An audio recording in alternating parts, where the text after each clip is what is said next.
Hello, this is Doyle. You're listening to Spirit Talk Show at spirittalkshow.com. Bedtime stories for grown-ups. I don't think I've ever got that right. We are reading AI-generated stories. We are also doing some research into cool things. Tonight we're going to look a little bit into near-death experiences and a new phenomenon about people seeing a spike in energy before people die, and they're suggesting that might be your soul leaving your body. But we're reading these stories and we're looking up cool things. If you guys would like to get involved, you can go to spirittalkshow.com. Get all the information there about where to listen and get the information about us. And of course, I have Hudson still in the studio with me. Thank you for coming back, Hudson. I'm here. Hello. This is a whole different day, right? Yes, you came back absolutely. Did you know that's the way they record that show Wheel of Fortune?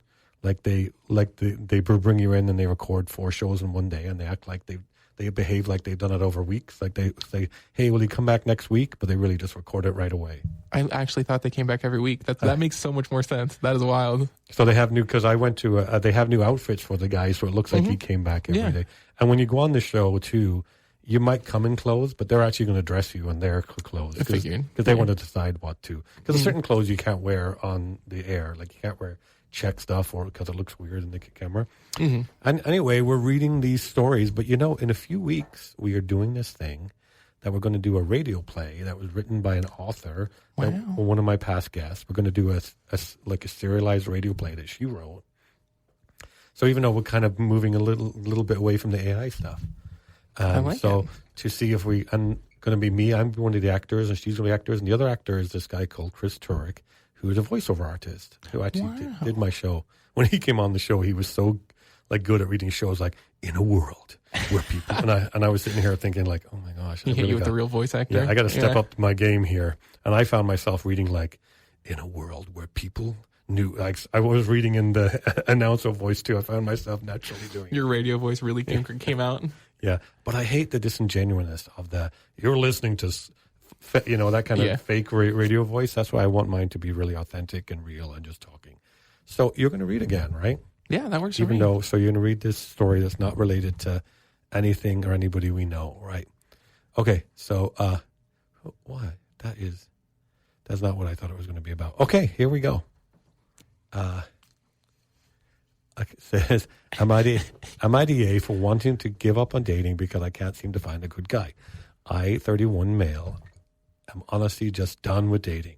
I feel like I put in the effort, therapy, working on myself, staying in shape, like Avi, having a solid career, being emotionally available. But every time I think I found something special, it falls apart. I don't know why there's a theme tonight. I don't know why. What is going on? It's been countless days. Some guys ghost. Yeah, so childish. Some others want something casual, even when they say they want something serious, and some just seem to be completely emotionally unavailable. The worst part, the ones I do never seem to feel the same way. It's always, you're such a great guy, but how many times can I be a great guy and still end up alone? Aww. The last straw was when a guy I was seeing a couple of months ago, let's call him Matt, he was sweet, funny, had his life together, and actually seemed into me for the first time in years. I let myself get hopeful. Then out of nowhere, he hits me with the classic, I'm not ready for anything serious speech. Fine, cool, fine, sucks. But I respect it. Except 2 weeks later, I see him on Instagram. Oh my gosh, what? I don't know why these stories are doing that. On Instagram, soft launching some new guy, matching outfits, cute captions, fully blown relationship vibes. At this point, I'm wondering if I'm not meant to find love. My friends tell me to keep trying, and it'll happen when I least expect it. But I'm exhausted. I feel like constantly putting my heart out there for guys and just seeing me as a stepping stone to the real relationship. Am I the a-hole for giving up on? Well, I mean, I don't think you could call anybody the a-hole for feeling like giving up on anything, right? Definitely not. And I think the one thing that I would want to tell, or random advice that I got that when I was dating and struggling through dating, was just the sentence, you only have to do it right once. Really just made dating feel easier to me. Just the idea of no matter how many bad dates you go on, you only have to do it right once, And I do also think there is something to be said about like sometimes you just don't know that kind of energy you're giving off. I do think maybe look at your attachment style. That would be my advice to this person. That's something I've learned a lot about in the past like 6 months. Look at your attachment style. So that seems a little bit gaslighty. You're responsible because of the energy that the other person is giving off, and like no, not like that. Like the thing that I figured out was because I used to get this sentiment quite a bit was like you're so amazing, and then out of nowhere it like disappears. Yeah. And I think what I figured out was I have a very anxious attachment, and with that comes coming on very, very, very strong to people and jumping into things really, really hard and kind of like being a little overbearing, especially once they start to show reciprocation. Okay. So you can be a great person, but also you can kind of be a little overbearing, and sometimes you don't know it. At least that's me specifically, but who knows what OP is going through. Yeah, okay. So, okay, I understand. I mean, I've never heard the word anxious attachment. Is it because the person is anxious that people aren't going to like them? I love talking about attachment styles. Let's talk about that right now. Attachment styles, there's 4 of them. Granted, I'm definitely not an expert, but there's 4 of them. Secure attachment is what we all ultimately want to get to because you're just comfortable with what they're doing. There's anxious, which are quick to attach, usually very overbearing, and usually just there's a fear of being abandoned. Definitely somewhat I can relate with that one. There's also dismissive avoidant. Those are complete opposite end of things where they're very emotionally unavailable. A lot of times they'll kind of like not necessarily lead people on, but kind of lead people on and then out of nowhere like disappear, and they just don't have any emotional availability. That kind of reminds me of the can't even gaze, like, I can't even all the time. Yeah. Definitely that. And it's a lot of like, they are, as much as they want companionship, they're really scared of like long-term commitment. Yeah. So there's that one. And then, I cannot remember the third one off the top of my head, but I know it's kind of known as like the mixed one, where it's like they, the main deal is they have like a main wound around being like lied to. Yeah. So they go back and forth more or less between anxious and avoidant. And it's kind of like more of a roller coaster. It sounds related to Kohlberg's morality. What's the word I'm looking for? Morality? What's the word? Morality. Did I actually say morality? Right? Yeah. Like, it sounded like I was Sherlock Holmes for a second, like Moriarty. It sounds like the Kohlberg's, the different levels of, like, are you someone that's a rule follower? Do you just do what you're told, or do you kind of like do what you're told but question? But then there's the top level is, I don't care about the rules, I do what's right or what I believe is right. It seems like it's related to that. So it's definitely like the thing that I find interesting is supposedly it's very much so formed in your early childhood from your relationship with your parents. And then once you start dating, it can change and it's somewhat fluid. And so, to my understanding, everyone ultimately wants to kind of work towards being secure because then there's less concerns and less issues and just generally better communication. But I think it's really interesting. And it definitely, once I started kind of going down that rabbit hole, I feel like I learned a lot about myself and also a lot about the mistakes that I was kind of making time after time again, and why I kept ending up kind of like OP of getting kind of left in the dust and not understanding why, because it felt like things were right. Okay. And it turned out for me, I was just jumping the gun too much, taking too many steps forward. Okay. Cool. Well, I mean, it could work. And you think you're not doing that now? I think I'm working on it. I definitely think I'm working on it. I definitely am trying to do better about not coming on so strong to people. That's definitely something that I've been trying to work on. And I don't know. I mean, therapy is therapying, We're trying. Okay, cool. Well, I certainly don't think the person is a-hole for not wanting to give up. Definitely not. Definitely not. It's hard not to take things personal, especially when it does come to people that you're into or like repeating patterns, but don't give up, Like I said, you just have to do it right one time. Yeah. Well, I mean, sometimes more than one because even things when it seems right at the start and it's right for a long time, so some of these things fall apart, right? Yeah, but then it wasn't right? Yeah. Well, yeah. But sometimes that takes being married for 16 years to find that out. Yeah. Not talking about anybody in the room. Okay. This is my story. Welcome to Sacramento. I moved to Sacramento last summer, hoping for a fresh start. After years of struggling to find a real connection in my hometown, I figured a change of scenery might change my luck. A new city, a bigger dating pool, hopefully someone who wouldn't flake after 3 dates. Or get exclusive with so someone else. Okay. Sacramento's gay community was different. Not in a bad way, just unexpected. Everyone seemed to know each other. Every time I matched with someone on an app, I'd find out they had dated, lived with, or at least hooked up with one of my coworkers. Oh yeah, that's so true. It was like a big tangled web of exes, almost boyfriends, and one times. It's so true. Then I met Tyler. I matched on Hinge. I haven't tried that app. And it was instant chemistry. He was charming, he was outdoorsy, and he had the quiet confidence that made me feel at ease. On our first date, we grabbed drinks in a rooftop bar. And by the second, we were sharing fries. On the second day and laughing over the worst Tinder messages we'd ever received. It felt easy. By the fourth day, I found myself believed that this could actually go somewhere. Then on Sunday brunch with some new friends, someone casually asked who I was seeing. I mentioned Tyler, and the table was silent. My friend Lucas gave me a look and said, Tyler? I nodded, and he dropped the bomb. Dude, Tyler is engaged. Gagged. Gasp. I actually laughed at first, waiting for the punchline, but nobody was laughing. Lucas pulled out Instagram and showed me the receipts. Tyler smiling in a vineyard, arms around a guy named Jake, and the caption saying, "Can't wait to be married to my best friend." I felt my stomach drop.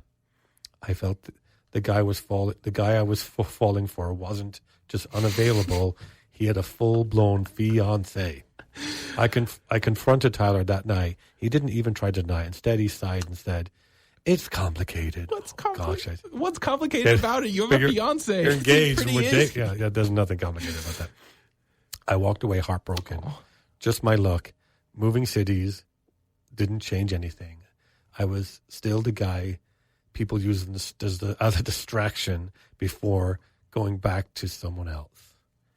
But here's the first twist. A week later, I got a message from Jake, Tyler's fiance. He wasn't angry. In fact, he was heartbreakingly calm.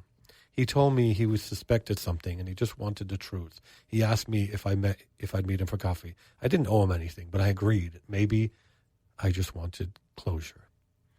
Then, when the second twist happened, when we met, he talked for hours, not just about Tyler, but about us, our lives, our past. Oh no, I see where this is going. Our frustrations and our dating scene. It was effortless, like talking to someone I'd known for years. And now, 3 months later, Jake and I are dating. I never would have guessed moving to Sacramento would lead to another guy's fiance, and he'd end up being a love story I was actually looking for. Messy. Oh, that's messy. That's messy. I love gay people so much. We just love being messy. That's so messy. Oh my gosh. Oh my goodness. So messy. And absolutely, like despite Sacramento being a big city, quote unquote, it does feel like the gay scene is tiny. It's tiny. Everyone's banged each other. Everyone knows each other. Everyone's dated each other. Try being in the Sacramento gay men's chorus. There's everybody. You've seen everybody in the apps before you see them. Yeah. But I mean, I wish people would be more mature about this stuff and really examine what they want and what they're looking for, because there's lots of people who don't really know what they want. It seems like.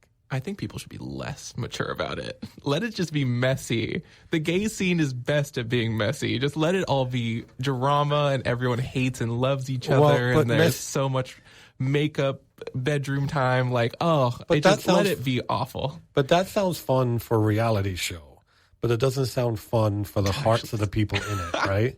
I guess that's fair. Yeah, it sounds fair. There are real people, not just entertaining little toys to go around. Now, if we're writing a show that you want to write, the messy gay scene in Sacramento will be a good show. But I don't know. I just feel too much for people's hearts and living. It's hard to live in a messy world when you're saying, why can't you just someone just be real and authentic and tell you what they want and like be, try to find the.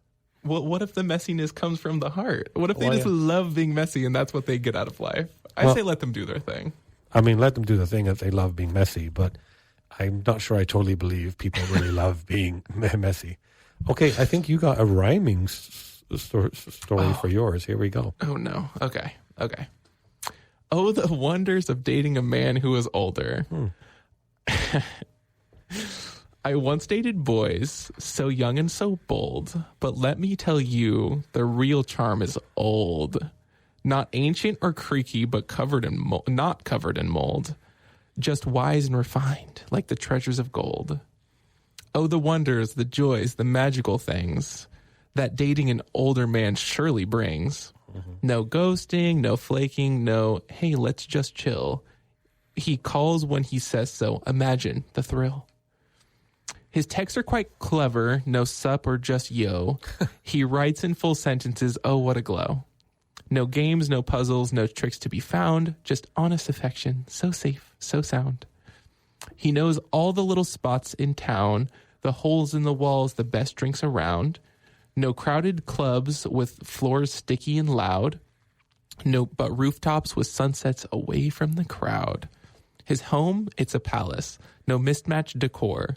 No beanbags, no posters just stuck to the door. His couch does not stink, his sheets are divine, and oh, a real bookshelf, a rare, lovely sign. He plays all the dates with thought and with care. No IDK whatevs, but I'll meet you there. No frantic last minutes, you up at 2. He values his sleep and he values you.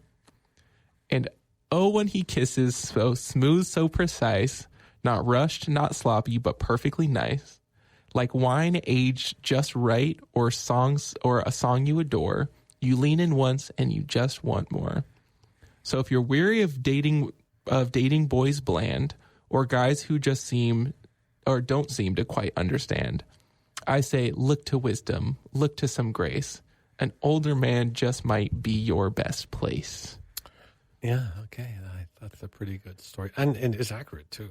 So, oh, yeah. So accurate, you'd say? Yeah. I'd say very, very accurate. I think someone would be so lucky to date a charming Irish older man. Okay. But, that's... I think we should just be impressed that I didn't get tongue-tied that much that entire time. I was expecting that to be a bloodbath. You actually did it pretty well. I find I have an easier time reading the rhyming ones than the regular stories. I think it's because the movie The King's Speech, and it's about the King of England in the 1940s has to make a speech on the radio, right? And the King of England in the 1940s had Queen Elizabeth's dad had a stutter.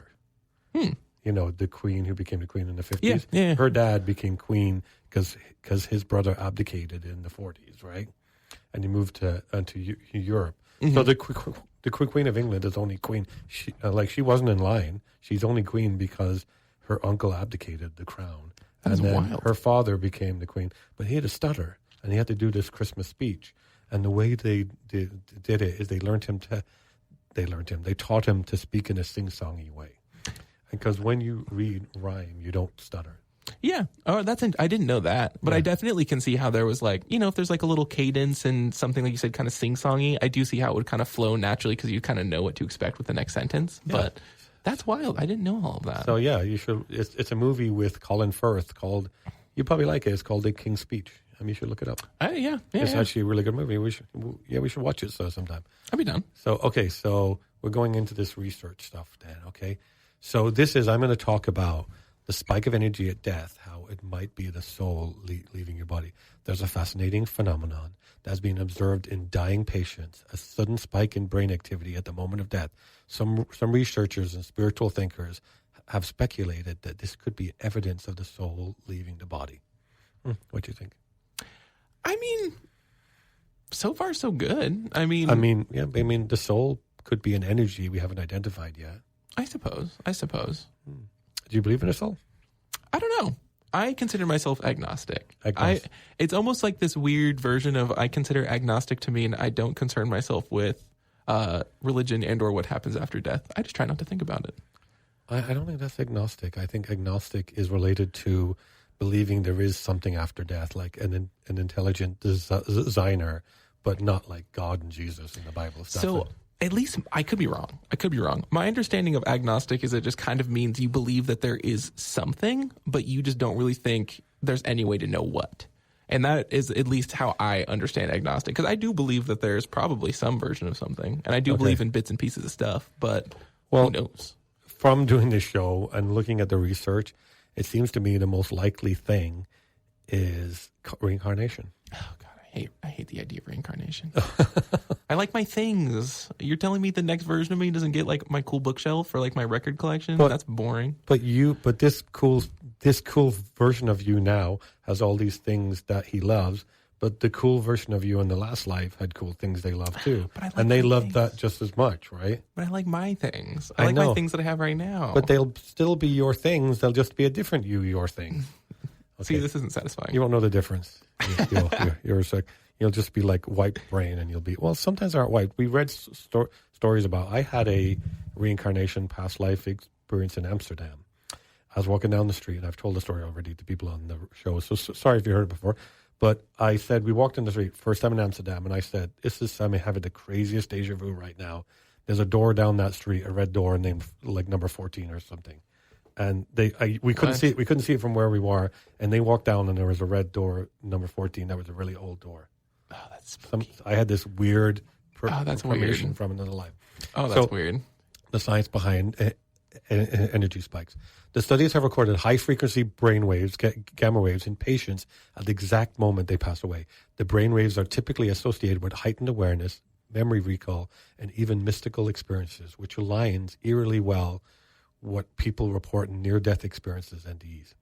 In some cases, even after the person's heart is stopped and they're clinically dead, their brain shows one final surge of activity before going completely silent. And this has led to intriguing questions. Why does the brain suddenly wake up right before shutting down for good? Is it simply the brain's last attempt at survival, or could it be something more like consciousness transitioning? Could it be at the moment the soul detaches, it moves into another plane of existence? What do you think about that? That's definitely an interesting little takeaway from that. Yeah. I would almost think there's so much happening at the time of death. I feel like that's kind of a jump, personally. I feel like that's kind of a jump. Well, everything's a jump, but yeah, I mean, it's just talking about conjecture and stuff. So do you want to read the evidence of the soul? Is it the evidence of the soul? While mainstream science explains this as the brain's final electrical impulses or a flood of neurotransmitters, some spiritual researchers believe this energy source could be the consciousness or soul separating from the physical body. The idea isn't new. Many cultures and religious traditions have long believed that the soul leaves the body at the moment of death, and some even claim it to be measured. In fact, Dr. Duncan McDougall's, that's a wild name. That's like a cartoon I was about to say, that definitely sounds like a cartoon name. Yeah.